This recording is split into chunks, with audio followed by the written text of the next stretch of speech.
DW Africa Link.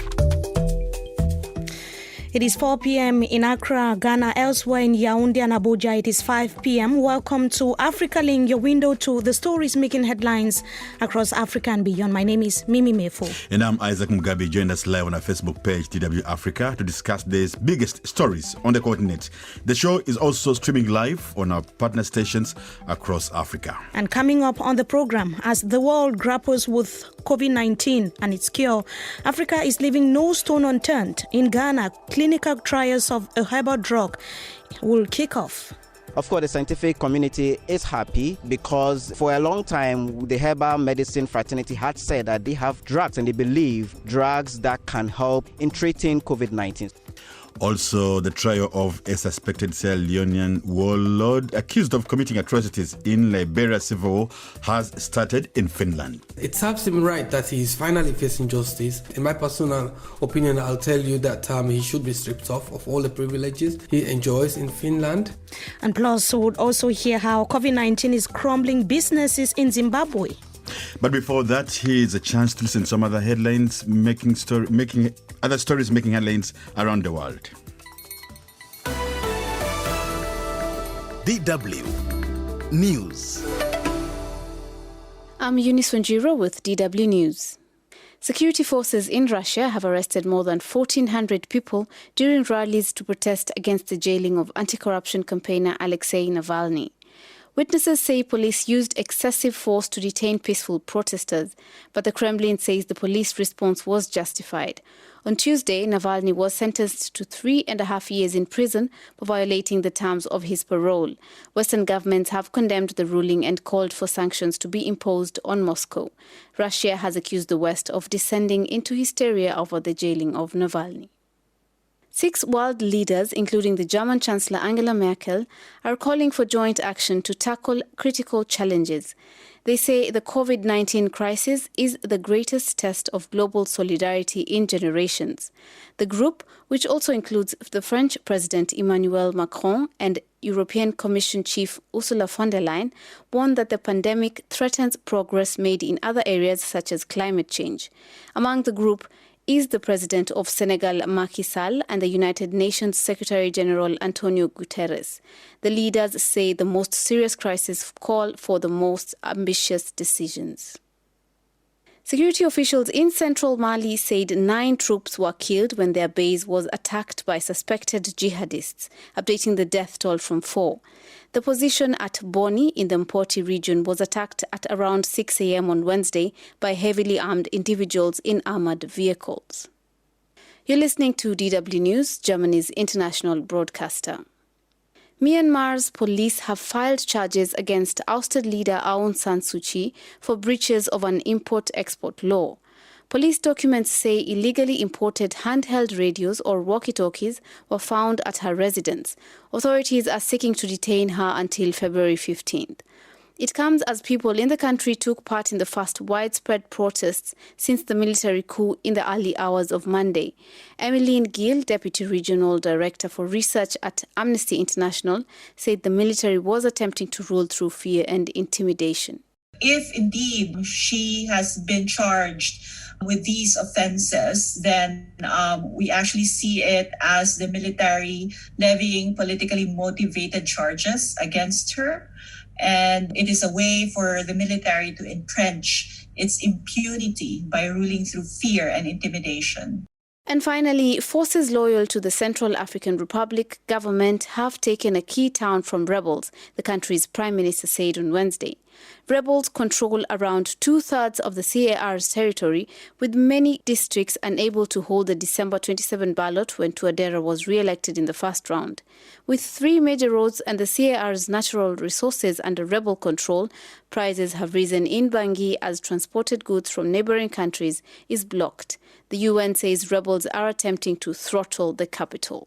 For more news and information, visit our website, that's dw.com/Africa. I'm Eunice Wanjiro. And you're listening to the DW Africa Link program coming to you live from our studio in Bonn, Germany. My name is Mimi Mefo. And I'm Isaac Mugabe. Join the debate on our Facebook page, DW Africa. Let me welcome Micah, who's following us from South Africa. Kum Me Esamba. There's Charles Mbaga, who's listening to us live from Tanga. That is all the way in Tanzania. And Emmanuel Koi. Many thanks for joining us.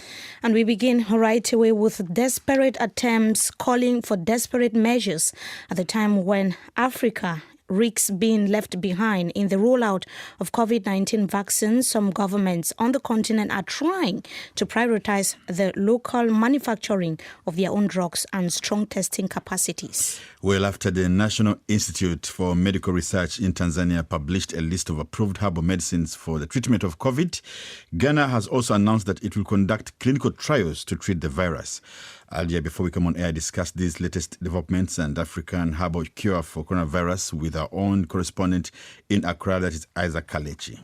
This herbal drug is one of several drugs that local manufacturers or herbalists in the country actually presented to Ghanaian authorities to carry further tests to find out whether they really can help in treating COVID-19. And after several of these preliminary tests that were carried out, one of them has been actually approved to go for another test, a clinical trial, to really have that firm determination that indeed this can be used scientifically for treatment of COVID-19. One may wonder who's behind this clinical trial, or maybe it's a government ploy to kind of calm nerves. Who are behind this kind of trials or research, and what is the scientific community saying about it? So this trial has been approved by the Ghana's Food and Drugs Authority, the organization mandated to give approval for any drug that will be used in the country. And because initially the test was carried out by an organization that really does research into herbal medicine, they had to refer to the Food and Drugs Authority, which is now giving approval for clinical trial. Of course, the scientific community is happy because for a long time, the herbal medicine fraternity had said that they have drugs and they believe drugs that can help in treating COVID-19. And to what extent do Ghanaians use herbal medicine, or even in this case, do Ghanaians already use this plant for other ailments? This is a drug that is used actually even before COVID for the treatment of some conditions that actually are symptoms of COVID, like fever, like headache, like trying to boost the immune system. So these are some of the products that the herbal medicine practitioners actually submitted for further tests to be sure that indeed they can be used for treatment. Of course, Ghanaians use herbal medicine a lot, actually. It's something that they prefer than the orthodox medicine that comes from Europe and also from America. So it's something that Ghanaians really use, and it's just that they wanted that confirmation scientifically that what is being used prior to the COVID indeed is something that can be used for treatment of the ailment. I was speaking to our own correspondent in Accra, Isaac Kalechi, and we asked on our Facebook page why the West is neglecting Africa's herbal remedies to fight the pandemic. We have this response from Guma, who says, I don't know whether Comrade Magufuli is right or wrong, but it's the common man who stands to lose from such mixed messages. Damian Novich says, we use herbs in Europe too and have been for centuries. Herbal remedies are old as time itself. And we have this comment from Emerson MX. The West feel the corrupt leaders of African countries have nothing good to offer. Many thanks for those comments, and keep them up on our Facebook page, DW Africa. An extended lockdown has hit hard on Zimbabwe's informal business sector. Many have lost their income, and a majority of citizens survive through vending, but cannot do so because of strict restrictions. The Zimbabwe government imposed a 30-day lockdown early January, now has been extended to mid-February. And Zimbabwe has also recorded a sharp surge in COVID cases after the festive holiday. So many people are struggling to survive in the country. DW's Privilege Mushaniri has the details. Everson Chakava is a motor vehicle spares dealer in downtown Harare, but he is now struggling to provide for his family. He can't open his shop due to lockdown restrictions. His only source of income has been lost. A father of two, he can now only visit his shop from time to time, checking for any possible break-ins. We are in distress. We survive from these shops. There's no other job I am doing besides running a shop to sell motor vehicle spares. Now with the lockdown, we are helpless and cannot survive. There is no income. The usually busy downtown Harare will remain closed for another 2 weeks. The government extended the lockdown, which began in early January and now expected to end mid-February. A majority of citizens are not formally employed. Most survive on street trading. If you say lockdown is the key, okay, we will comply. But where can we get food? We are in tatters right now. We are hustling. We are hustlers. We are young entrepreneurs. We are all the energy. But the lockdown is putting us down. Authorities say it is necessary to keep the country under lockdown to lower surging infection cases and deaths. Citizens like Everson Chakava are now hoping for vaccines that could slow down coronavirus cases for the economy to fully open up again. Privilege Mushanri with that report. Now, the trial of suspected warlord accused of atrocities during Liberia's internal conflict between 1989 and 2003 began this Wednesday in Finland. Jibril Masakwa, a Sierra Leonean residing in Finland since 2008, is accused of murder, war crimes, and aggravated crimes against humanity. Now, Masakwa has denied all these charges, Isaac, and he insists that he was involved in peace negotiations elsewhere in the region at the time of the atrocities. Can we therefore say that the long wait for justice is finally bearing fruit to Liberians and also the people in Sierra Leone? And who is Jibril Masakwa? Those are some of the questions I put to DW's Abubakar Jallo. Jibril Masakwa is a former spokesman for the Rebels Revolutionary United Front. He is one of the early commanders who were recruited in Pujahun and trained in Liberia. And so after the peace treaty, Sierra Leone asked the United Nations to set up the special court for Sierra Leone. And Masakwa, in order for him to escape the crimes he was part of, so he decided to become a key witness for the prosecution. He sold out the top-level commanders of the RUF. In his prosecution, he showed how the RUF operated. He talked about the links of the RUF to the former Liberian President Charles Taylor. And then he also talked about the role played by Maurice Kalon and Issa Cisse. After Cisse and Kalon were convicted, he was given asylum in Finland. With the case ongoing, can we say that the long wait for justice to victims of the Liberian Civil War is now finally bearing fruits? I would say so, yes. It serves him right that he is finally facing justice of some sort, by the way, even though not for crimes he committed in Sierra Leone. But this serves him right. In my personal opinion, I'll tell you that he should be stripped off of all the privileges he enjoys in Finland. But as a journalist, I would say let justice take its course. Now, he cannot be tried for Sierra Leone anymore because he is a protected witness there.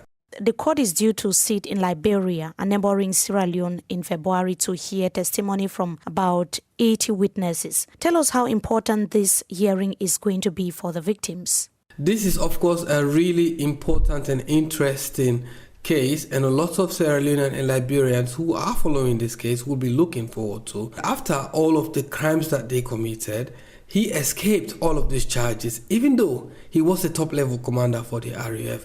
That's a group that discriminately killed innocent civilians, amputated limbs, disemboweled pregnant women, and even severed human bodies. You know, I personally witnessed and survived some of these atrocities as a young boy. Some of my compatriots, my age at that time, were forcibly recruited by these rebel commanders like Jibril Masakwa. And what did he get for all of those crimes that he and the RUF committed? He got a beautiful home and a peaceful life in Europe, in Finland, while the victims of the crimes committed still languish in abject poverty in Liberia and Sierra Leone. Isaac, I was speaking there to our own Abubakar Jallo, who says he's been a victim as well. Yes, a personal experience from none other than our own Jallo, and he couldn't have said it any better. And other people on our Facebook page are commenting or resonating with his sentiments. Amuga says, the funny thing is, after destroying their country with their wickedness, they now run to seek asylum in other countries. He should be prosecuted, and if found guilty, he should be brought back to Africa to serve his time. And Chris Poo says that going forward, suspected offenders would always be wary of collaborating with prosecutors. Thank you for those comments.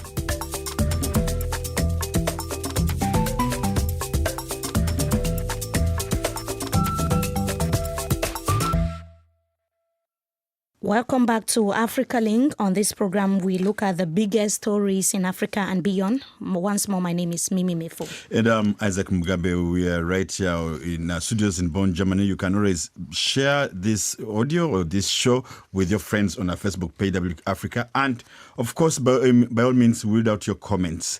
Talking about the comments, I'd like to welcome our loyal, long-time listener, Charles Ongole, who just joined us. Mm-hmm. And Kume Sambo says traditional herbalists can give more solutions to COVID-19. That is a comment from Kumb Samba. And Plateau Obi Mo, you say, listening to us from all the way from Lagos, Nigeria. Not forgetting Philip Kingfisher Amekotu, who's listening to us from Ghana.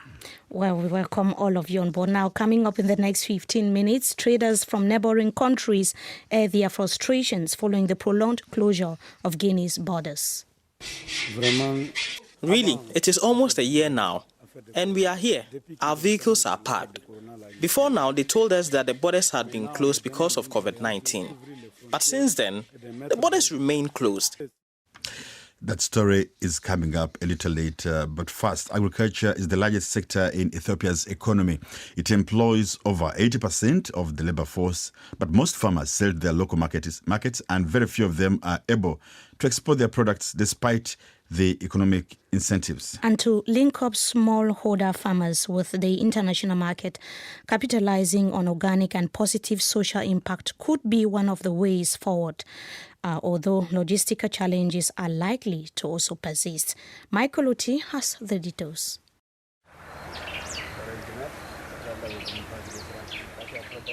Jetu Kedebe used to sell maize and catch on the local market in the town of Butajira, but now his lemongrass, avocados and lavender are being sold as far away as Europe. Accessing the export market has increased his income. I used to earn 15,000 beer per year with cut. But now, thanks to God, I can easily get 70 to 80,000 beer per year from lemongrass and avocado. Now we have a bank account. With the money, I can educate all my children. For the past 5 years, Getu has been working with a social enterprise called Green Path. The company sells seeds and seedlings to farmers, then buys all the yields that fits export standards. Currently, green beans make up about 70% of the exported produce. Getu Gudeta is a production manager of Green Path Farm that supports farmers like Kedebe to improve on their harvest. Specifically for green beans, the size, for example, the acceptable exportable spec is between 7 to 9 millimeter. You may face a kind of undersize, oversize, whatever, but due to our sorting practice, due to the training we give to the farmers, the maximum our rejection is not more than 20%.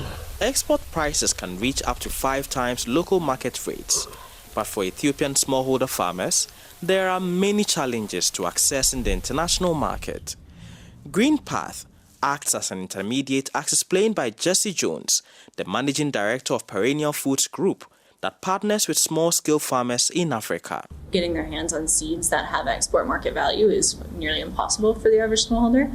And then even if they do manage to do that, the relatively small volume that they're producing just isn't attractive unless somebody is playing that sort of aggregation role. It's really, really critical as well to have a really good, strong cold chain, and that's not something that smallholders have access to. Products are grown organically and labeled according to their exact origin, an incentive for consumers abroad who are paying increasing attention to traceability. Jesse Jones further explains. There's a huge amount of demand and excitement for smallholder product and for product that's grown in environmentally friendly ways, which smallholders are sort of uniquely positioned to do. For many of them, all they can sort of use is kind of a certification as a proxy for that. But I think that's changing, and more people want to sort of look beyond the certification and really understand where their food is coming from. Despite the country's huge potential, initiatives to link smallholder farmers to the export market are very limited in Ethiopia. Administrative and logistical challenges still represent major obstacles for the sector. That was DW's Michael Oti reporting. On the spot.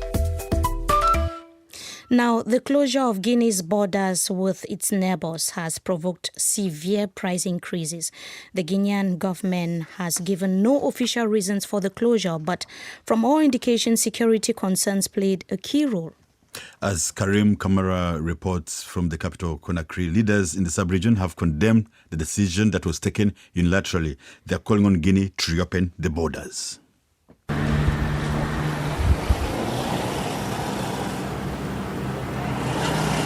At the Matamlori Park in Conakry, the Senegalese lane appears devoid of any passenger. However, more than 10 vans are stationed with the drivers napping on top of benches. Jallo Amadou, one of the drivers, called on the Guinean authorities to reopen the borders, saying it had been long since they went to work.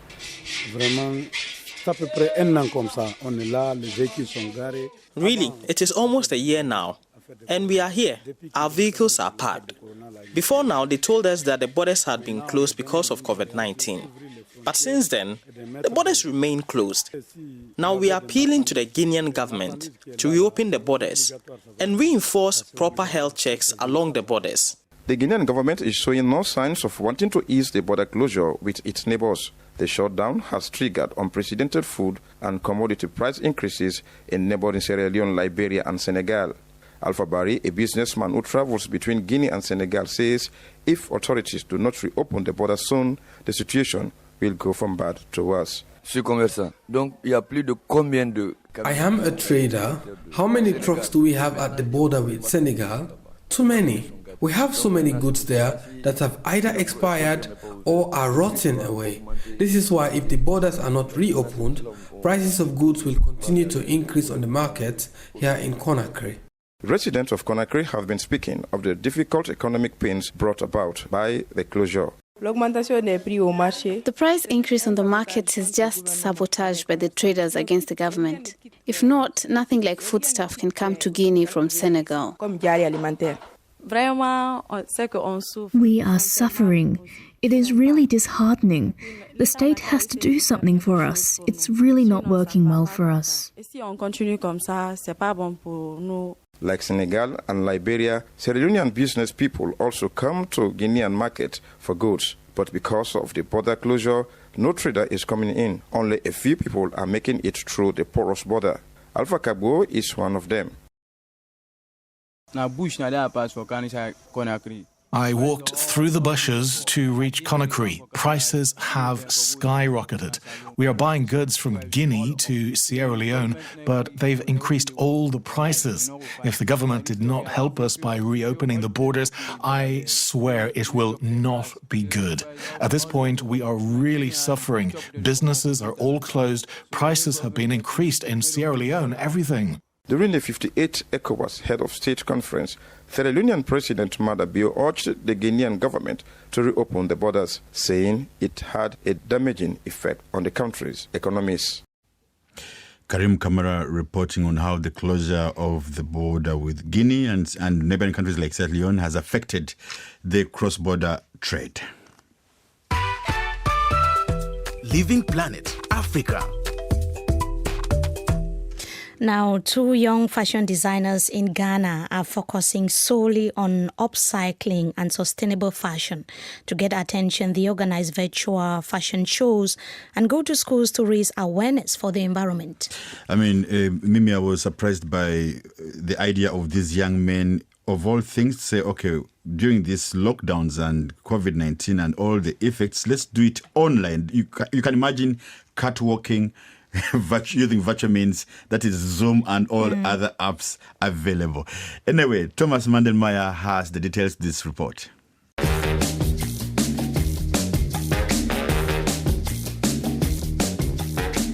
Fashion and fun certainly go hand in hand. Acrobase design label Boy and Bill is known for colorful, eye-catching, and sustainable creations. Elisha Ofori Banfo and his brother Calvin have been a part of Ghana's fashion scene for some time. Now they're making their signature items from waste materials, like plastics and broken mirrors. Our main goal was to create the same effect, like the same jackets and stuff that people knew us for. We wanted to create the same thing with the rubbers and the jacket, like to make them have the same feel. And then since we launched it about a year and a half now, it's been going great. Mefo and members of his team collect plastic waste they find littering their community. Ghana recycles no more than 5% of the 1 million tons of plastic generated. The waste materials are carefully sorted and prepared, ready to be sewn. To get to a point where you step in town and everybody's wearing your dress, in town and stuff, like it becomes a normal dress for people. I think that's the bigger vision. When the coronavirus pandemic made runway shows impossible, Mefo's crew didn't just hang around waiting for things to change. In the small studio, they put together a virtual fashion event. Models showcased the latest creations before they were made available for purchase. Mentoring the future generation is also important to Mefo. He visits schools to speak to children, encouraging them to consider a career in fashion. I reach out to them and talk to them because I believe that if they knew how juicy the market was and how they can make a living out of it, like most of them will aspire to be designers. Today's talk already seems to have motivated several of the kids. Many say they want to become fashion designers, just like Mefo. I want to be a fashion designer with what it said because what it's wearing really attracts me. Ghana is already home to a number of stylish fashion labels, but Mefo and his brother now hope to take it to the next level. Today, Accra, tomorrow, the world. Thomas Mandelmeyer with that report. Now, before we continue, we still have a few more GC items to bring to you. But first, let me break this story. The World Economic Forum has just announced that its annual meeting, which has already been postponed and moved from Switzerland to Singapore, will be pushed back again due to pandemic-related challenges. This is an annual gathering of world leaders. They always meet in January, but because of COVID-19, Mimi, they have decided to move it again for the third time. And again, we cannot leave the studios without giving you this interesting story, and it's about sports. Right now, as we speak, live here on air, Mali is playing Guinea in the African Nations Championship. Scores still 0-0 and the minute in the 68th minute. And guess what, Mimi, who's coming up next is Cameroon and Morocco in Limbe Southwest region of Cameroon. That's going to be 8 p.m. Cameroon time and 8 p.m. as well European time.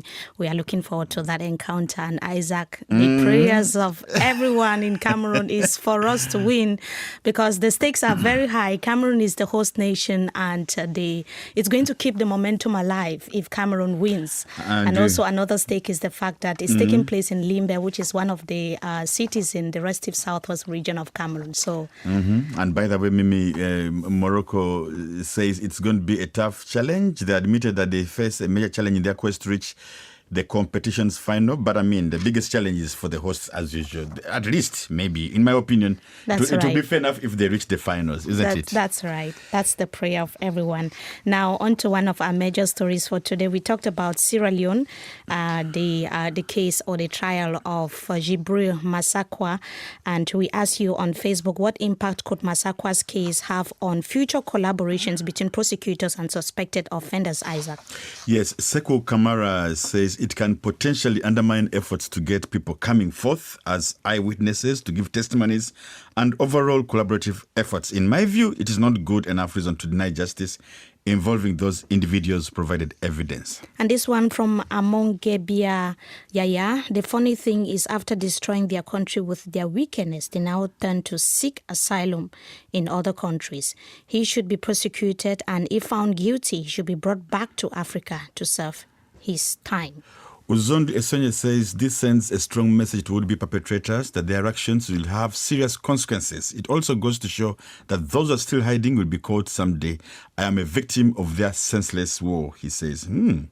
And by the way, in our next edition, that is tomorrow, we will bring you one of the biggest stories that for the day will be the verdict in the trial of a former warlord, this time in Uganda, Ongwen. It will be announced tomorrow at the ICC. This is a story that you can't afford to miss, and shall bring it to you live here on air at Africa Link. Thank you so much, Isaac, for that announcement. And for those of you who listened, we thank you so much. Until we meet again, goodbye. My name is Mimi Mefo. And I'm Isaac Mugabe. Have a splendid evening. DW. Made for minds.